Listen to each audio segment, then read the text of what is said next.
Biblias el libro de 1 Corintios capítulo 14.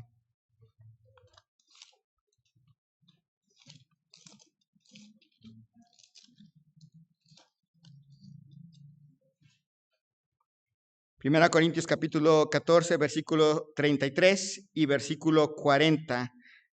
Primera Corintios capítulo 14, versículo 33 y versículo 40. Dice así: pues Dios no es Dios de confusión, sino de paz. Y el versículo 40 dice: pero hágase todo decentemente y con orden. Vamos a orar. Señor y Dios, te doy gracias en esta noche por todas las bendiciones que derramas en nuestra congregación. Gracias, Señor, por tus cuidados, por tu bondad para con nosotros. Gracias por tener a cada uno de los que están aquí presentes. Gracias, Señor, por nuestra hermana Anis, que la cuidaste durante este tiempo que estuvo enferma. Te damos gracias, Señor, por ella y que puede estar aquí entre nosotros. Gracias, Señor, por tu bendición para ella y para su familia. Gracias, Señor, por cada hermano, cada hermana aquí presente. Algunos vienen a pesar de que se encuentran enfermos y luchando con la enfermedad, pero están aquí, Señor, por tu gracia y para la gloria tuya. Señor, también bendíceles. Quienes no vendrán porque están enfermos o no asistirán porque están cargados de trabajo el día de hoy, Señor, que tú les ayudes, les fortalezcas, Señor. Sea, Señor, tú honrado y glorificado en sus vidas también. Bendice, Señor, este tiempo. Sé tú hablando a través de mí y sea, Señor, tú honrado y glorificado. En el nombre de Cristo Jesús. Amén. Se cuenta la historia de una orquesta, un concierto, donde estaba una orquesta y por alguna razón el director de la orquesta no llegó. Sin embargo, los boletos ya estaban vendidos. Ya estaba todo listo, estaban todos los instrumentos. Y trataron de tocar sin director. Trataron de llevar adelante el concierto sin director. Y a pesar de todo, el resultado fue el caos, porque aunque los músicos que estaban allí eran talentosos, sabían leer partituras, tenían mucha preparación, el hecho de que les faltó su director resultó en el caos total de ese concierto. Había una armonía potencial, pero sin director ni orden, todo fue al final de cuentas ruido. Así era la iglesia de Corinto. Era una iglesia donde tenía muchos miembros. Cada uno de ellos tenía por lo menos un don espiritual para servir. Había muchos talentos, muchos jóvenes, señoritas, hermanos, hermanas, talentosos, listos para servir. Entusiasmo había. Si uno va pasando por la epístola a los Corintios, uno diría, había gente bastante entusiasmada en servir, pero no había orden. Y el resultado de esta falta de orden en esta pequeña, una de las iglesias más ricas que hay del Nuevo Testamento, fue el caos, la confusión, la división, el testimonio comprometido. Y cuando uno va leyendo esta carta, Pablo les va recordando que no les llamó a ser una iglesia desordenada. El precio del desorden es muy elevado. No sé si para los que hemos estado por años en la iglesia, no sé si no le causa gratitud el hecho de que a pesar de que nosotros ya tuvimos nuestra primera transición pastoral, no nos dividimos. No sé si les ha llamado la atención que mientras en otras iglesias se enfrentan unos grupos contra otros y empieza el pleito, a ver qué pastor va a estar y empieza las cuestiones feas. Por la gracia de Dios, no por otra cosa, sino por la gracia de Dios, esta congregación se mantuvo. Y tenemos todavía iglesia y todavía nos podemos sentar sin mirarnos feo unos a los otros y sin querer sacar a algunos de aquí y a otros no. Pero saben, hermanos, no estamos exentos de la división. Somos una iglesia que se puede dividir si no hay orden. Les decía a los de la clase del lunes, La Iglesia Católica tiene como diccionario donde define cada denominación. Y decía de los bautistas son la denominación más congruente con las Escrituras, pero que se divide rápido. Y me pareció gracioso, porque hay 67 tipos de bautistas. Nosotros estamos en una de ellas. El precio del desorden. En primer lugar, el desorden produce división y carnalidad, dice ahí 1 Corintios capítulo 1. 1 Corintios capítulo 1, versículo 10 al 13. Os ruego pues, hermanos, por el nombre de nuestro Señor Jesucristo, que habléis todos una misma cosa y que no haya entre vosotros divisiones, sino que estéis perfectamente unidos en una misma mente y en un mismo parecer. Porque he sido informado acerca de vosotros, hermanos míos, por los de Cloé, que hay entre vosotros contiendas. Quiero decir que cada uno de vosotros dice, yo soy de Pablo, y yo de Apolos, y yo de Cefas, y yo de Cristo. ¿Acaso está dividido Cristo? ¿Fue crucificado Pablo por vosotros? ¿O fuisteis bautizados en el nombre de Pablo? Luego dice ahí en capítulo 3, versículo 1 al 4, de manera que yo, hermanos, no pude hablaros como a espirituales, sino como a carnales, como a niños en Cristo.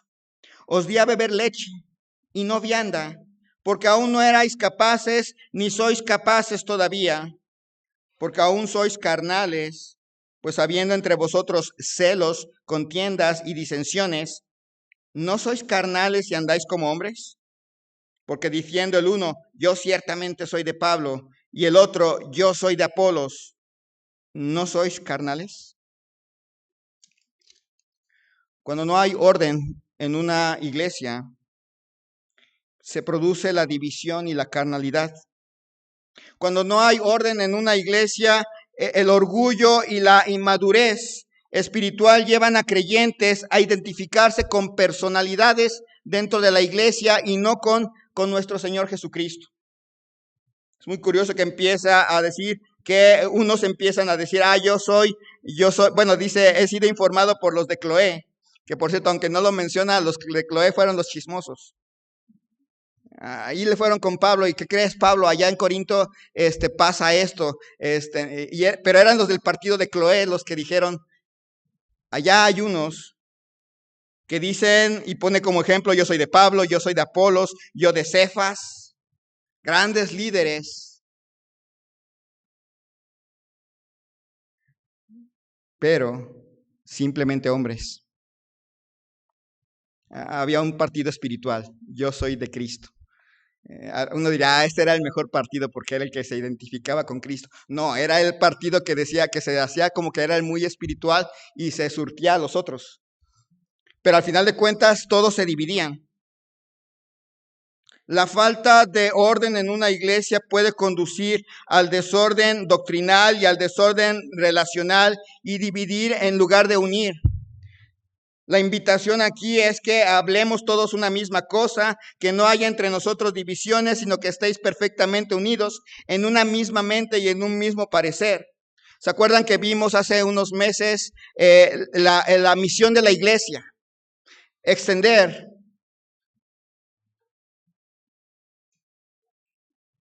¿Cuál es la segunda?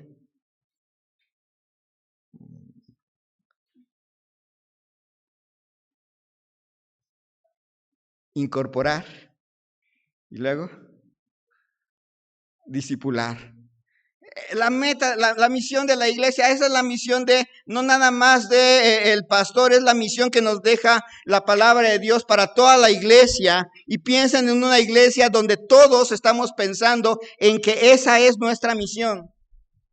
Nuestra misión es llevar el evangelio a otros, traerlos a la iglesia, no nada más llevar el evangelio, traerlos a la iglesia, incorporarlos y ayudarlos a crecer espiritualmente. Ahora piensen en todos los ministerios, si cada uno de los ministerios entendiera que no son islas dentro de la iglesia, sino que son parte de la iglesia y que la misión de la iglesia debe ser la misión de ese ministerio, marcharía bastante mejor, ¿verdad?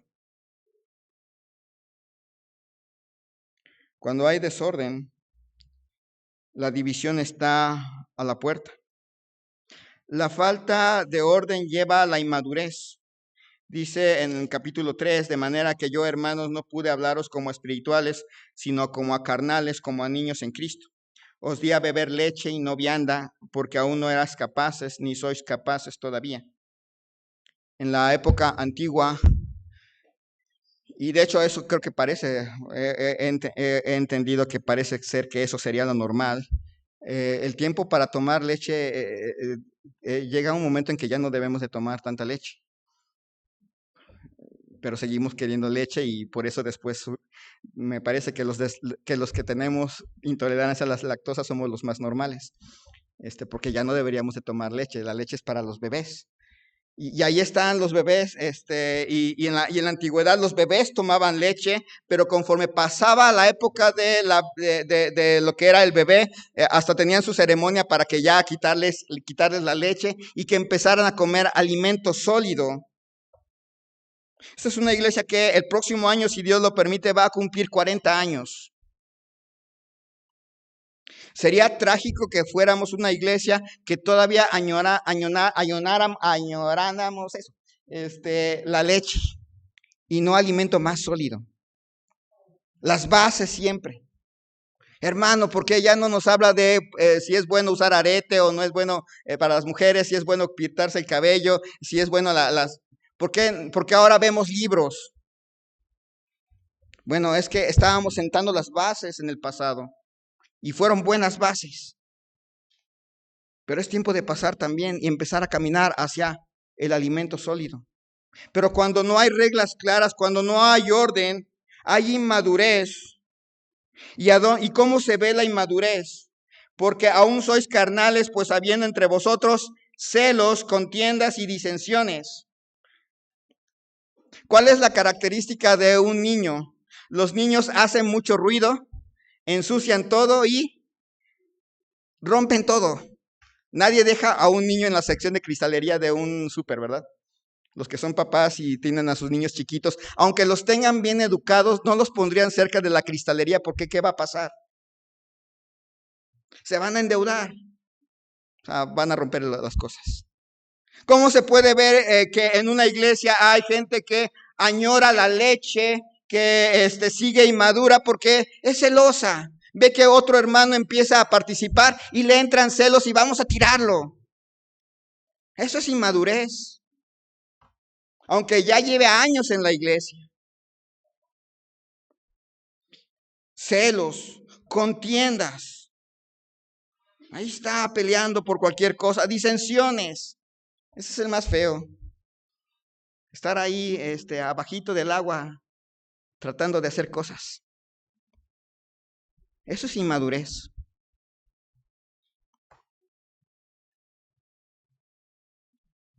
El desorden produce división y carnalidad.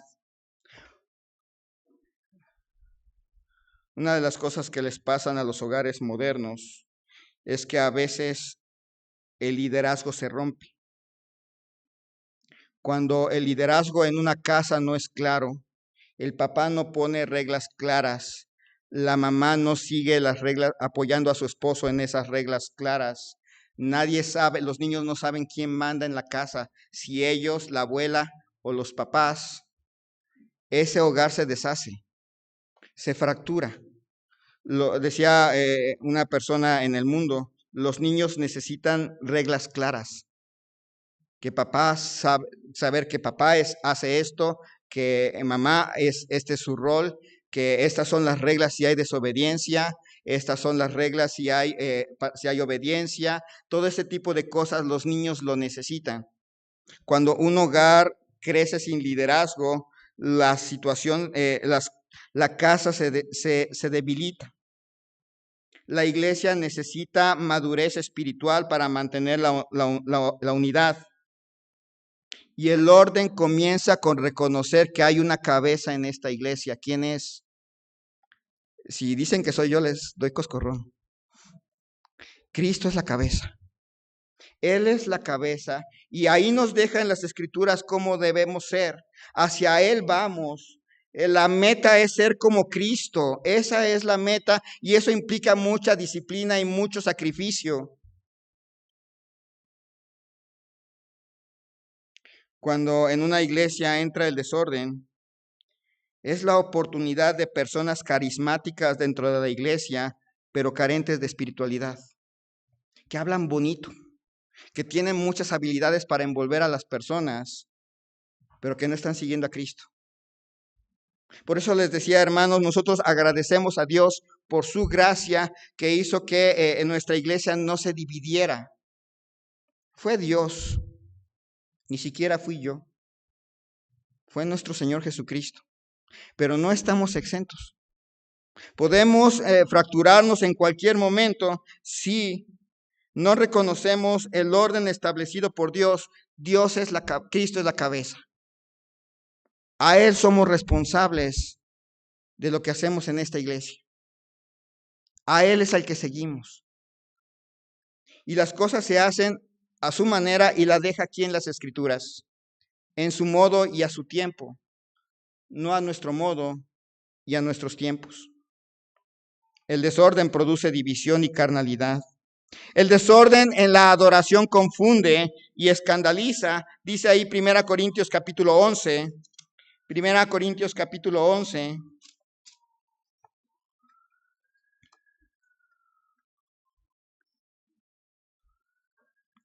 Versículo 17. Pero al anunciaros esto que sigue, no os alabo, porque no os congregáis para lo mejor, sino para lo peor.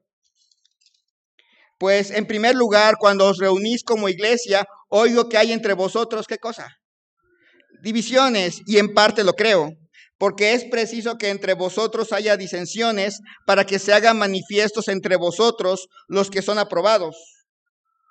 Cuando pues os reunís vosotros, esto no es comer la cena del Señor, porque al comer cada uno se adelanta a tomar su propia cena y uno tiene hambre y otro se embriaga. Pues que no tenéis casas en que comáis y bebáis, o menospreciáis la iglesia de Dios y avergonzáis a los que no tienen nada. ¿Qué os diré? ¿Os alabaré? En esto no os alabo. En primer lugar, nos habla de este banquete que tenían especialmente en esta iglesia. Es bonito organizar comidas al final de los servicios, ¿verdad? ¿Se acuerdan que antes los hacíamos como comidas y descubrimos que no era buena idea? ¿Qué pasaba cuando hacíamos comidas en vez de cenas? ¿Alguien se acuerda? Ya queremos olvidarlo, ¿verdad? Empezaba la hermana, ¿por qué no me toca a mí? Y empezaba otra hermana, el joven no me... Y se empezaban a pelear porque no les tocaba al principio, porque un mesero fue más rápido, los dividíamos en mesas, y había un mesero que era más habilidoso y rápidamente le servía su mesa, y había otro que era más lento y entonces empezaban a pelearse. Había el pastel especial para los amigos de fulanito y el pastel no especial para... A veces llegaba a suceder.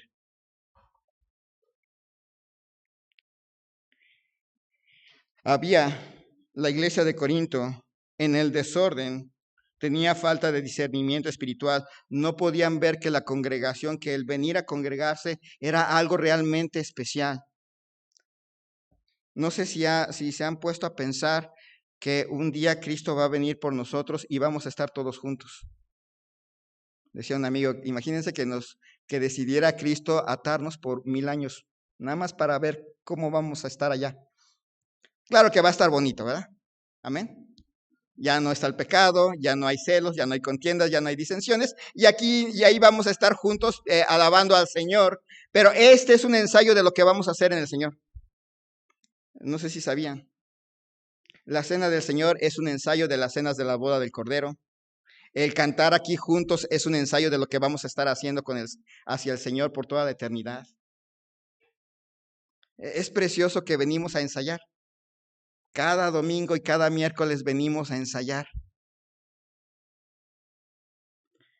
La falta de orden produce falta de discernimiento espiritual al no ver que el congregarnos tiene algo muy especial. Dice ahí capítulo 14, versículo 26. ¿Qué hay, pues, hermanos?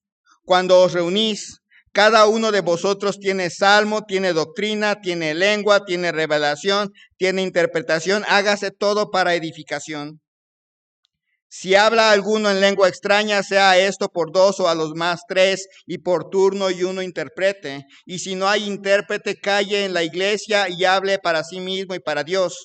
Asimismo, los profetas hablen dos o tres y los demás juzguen. Y si algo le fuere revelado a otro que estuviere sentado, calle el primero.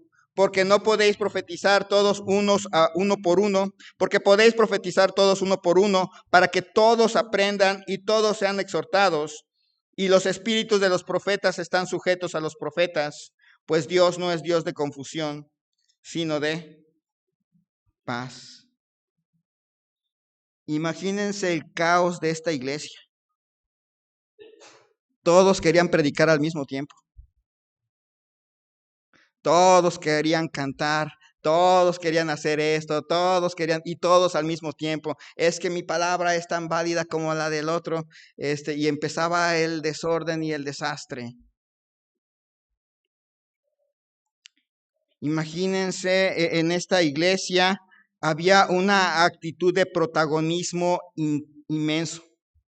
No era tanto yo quiero servir a Dios, era yo quiero que me vean sirviendo a Dios.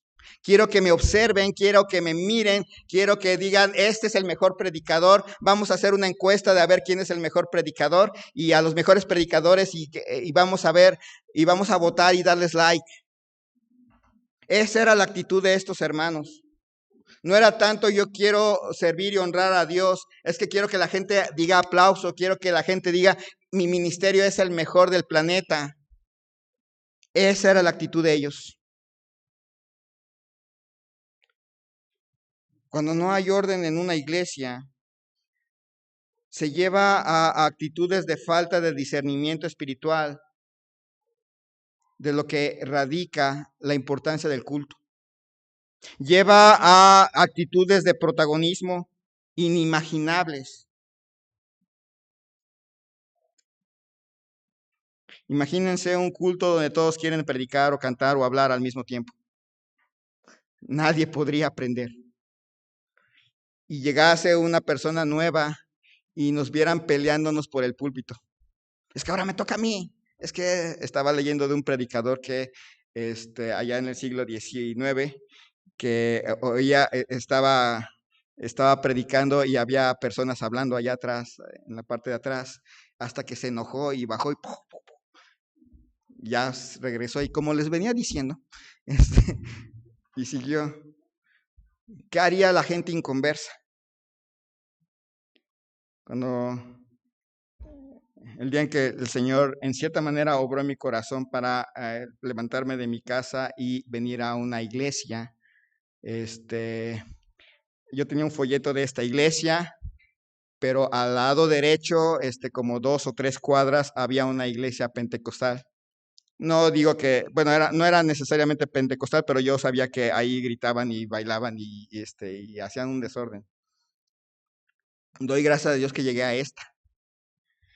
Porque si hubiera llegado a aquella, yo soy muy serio. De plano ni mundano me gustaba bailar. Y de plano ni mundano me gustaba gritar. Así, ¡ah! Si hubiera llegado allí y los hubiera visto hablar en lenguas, me doy la vuelta y me regreso y no vuelvo a ir. Pero ya aquí me tocó con una persona que estaba enojada. Me pusieron junto al hermano Miguel, que es bien serio. Pero de todas maneras vine después.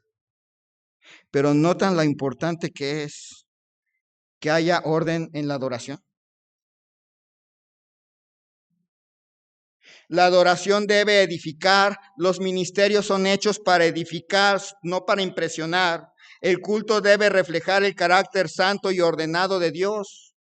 Venimos aquí como un ensayo de lo que vamos a ver en el cielo y definitivamente en el cielo no vamos a ver desorden.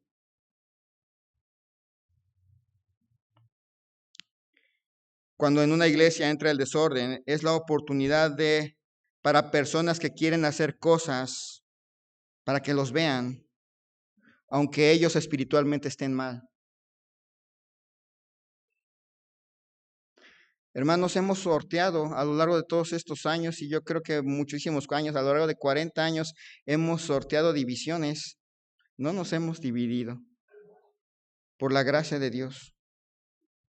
Pero el orden es importante en una iglesia, porque no estamos exentos de este tipo de personalidades que pueden quebrar finalmente a nuestra iglesia. El desorden en primer lugar, como hemos visto, produce división y carnalidad. El desorden en la adoración confunde y escandaliza. El desorden doctrinal debilita el testimonio y la esperanza. Dice 1 Corintios capítulo 15.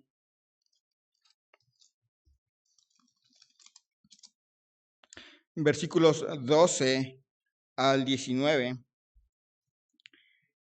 Pero si se predica de Cristo que resucitó de los muertos, ¿cómo dicen algunos entre vosotros que no hay resurrección de muertos? Porque si no hay resurrección de muertos, tampoco Cristo resucitó. Y si Cristo no resucitó, vana es entonces vuestra predicación, vana es también vuestra fe. Y somos hallados falsos testigos de Dios, porque hemos testificado de Dios que Él resucitó a Cristo, al cual no resucitó si en verdad los muertos no resucitan. Porque si los muertos no resucitan, tampoco Cristo resucitó. Y si Cristo no resucitó, vuestra fe es vana, aún estáis en vuestros pecados. Entonces también los que durmieron en Cristo perecieron. Si en esta vida solamente esperamos en Cristo, somos los más dignos de conmiseración de todos los hombres. ¿A qué les llevó el desorden en esta iglesia? El desorden en esta iglesia les llevó a empezar a platicar de religión sin antes entrenarse. Y empezar a discutir de cosas de fe. Y terminaron negando una doctrina importante. ¿Cuál es? La resurrección de Cristo. ¿Se acuerdan que esa doctrina es vital para la salvación? De hecho, es parte de lo que se espera que nosotros confesemos, que creamos y confesemos para ser salvos. Y ellos terminaron de una u otra manera afectando esta doctrina y enseñando que la resurrección no iba a suceder. Sí había resucitado Cristo, pero los demás no. Y empezó a afectarles eso en su corazón. Terminaron al borde de la herejía. No estaban siendo herejes todavía, pero iban para allá. No como los Gálatas, que sí, esos sí eran herejes.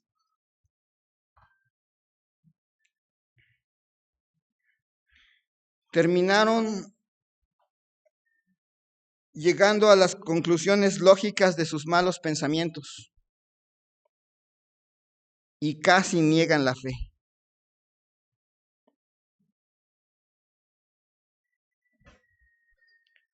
Recordaba ese ejemplo de ese avión, creo que sí era norteamericano, que iba de Estados Unidos a Corea del Sur, que iba de Estados Unidos a Corea del Sur, y eso fue en 1988, 89.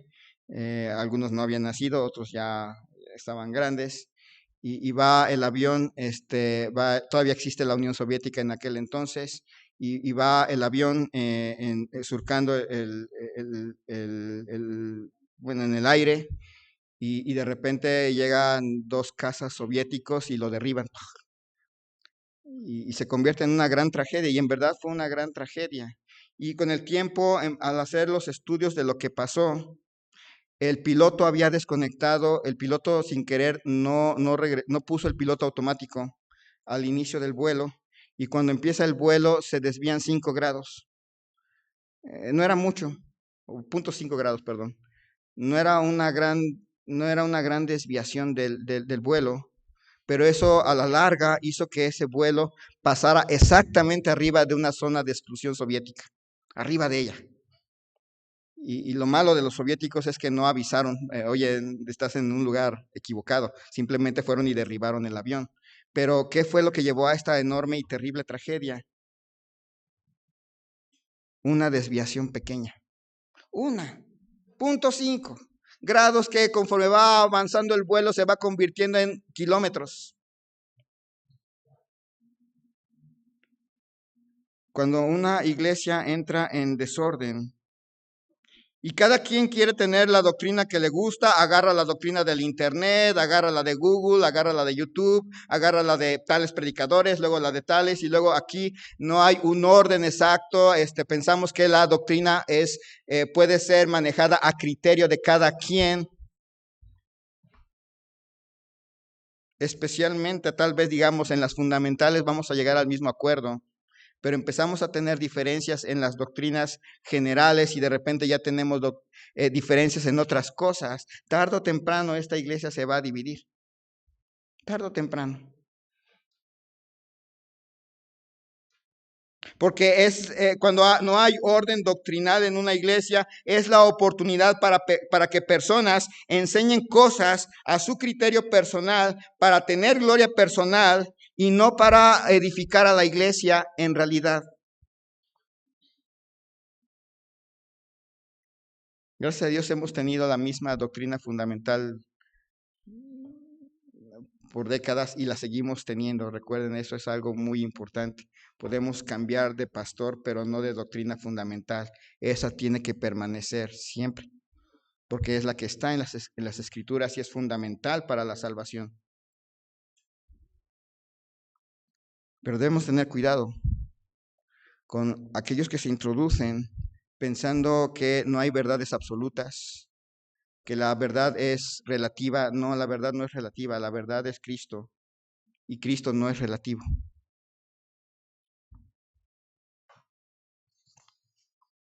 La iglesia de Corinto tenía muchas bendiciones espirituales, pero su desorden la convirtió en una iglesia de tropiezo. Vino división, confusión y debilidad doctrinal. El remedio no era controlar, y Pablo cuando escribe aquí, su remedio no es controlar y hacer que todo marche como mecanismo de reloj. No, el remedio es someterse a la voluntad de Cristo. Y Cristo desea que todo se haga decentemente y con orden. Ese es su deseo. ¿Está su vida personal en orden en primer lugar ante Dios? ¿Está usted contribuyendo al orden espiritual en la iglesia? ¿Está sometido a Cristo como cabeza de la iglesia? Vamos a orar.